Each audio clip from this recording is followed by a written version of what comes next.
Hello, Giants fans. Welcome to Giants Baseball 101. I'm Gabe Vaughn, your host.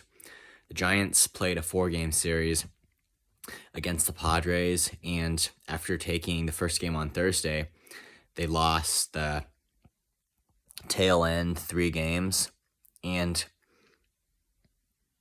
their wild card position, they remain tied for the final National League wildcard spot with both the Marlins and the Diamondbacks.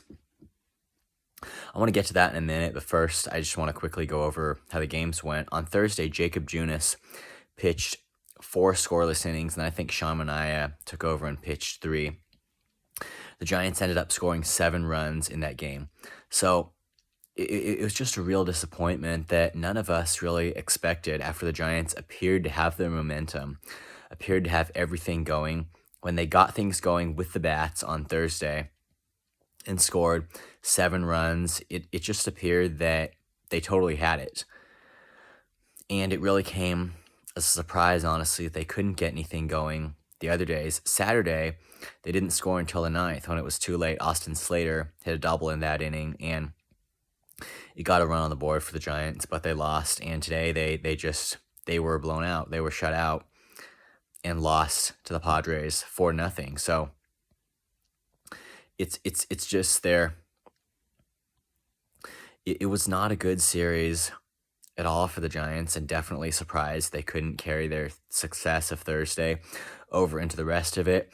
It is worth noting just the up and down nature of this season, and the fact that the Giants just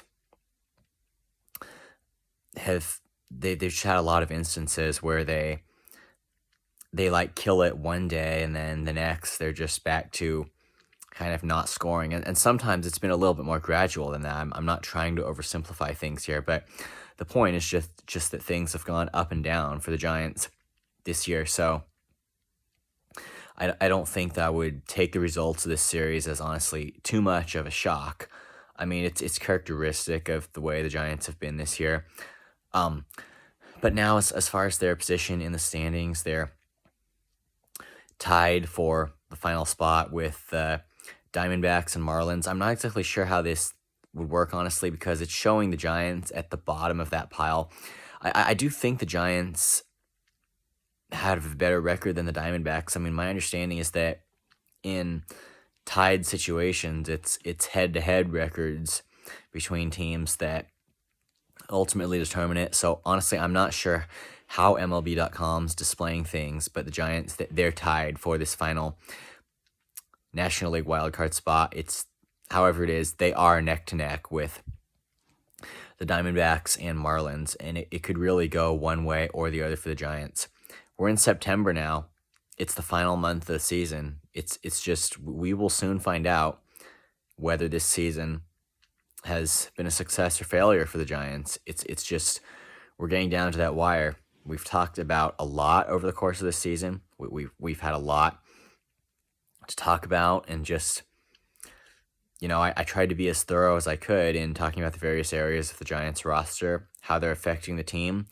And now we're just about to see how the final piece of the puzzle comes together. And Giants' position in the standings, it is really close. A playoff spot is within their reach, but of course, defeat is well within their reach. Excuse me, defeat as well. It's just could be lurking for them as well. So that's what we're really going forward into right now. Thank you for watching. This has been Giants Baseball 101. Please subscribe if you haven't. Also, please leave your questions and comments. You know where to do it. I'll see you next time on Giants Baseball 101.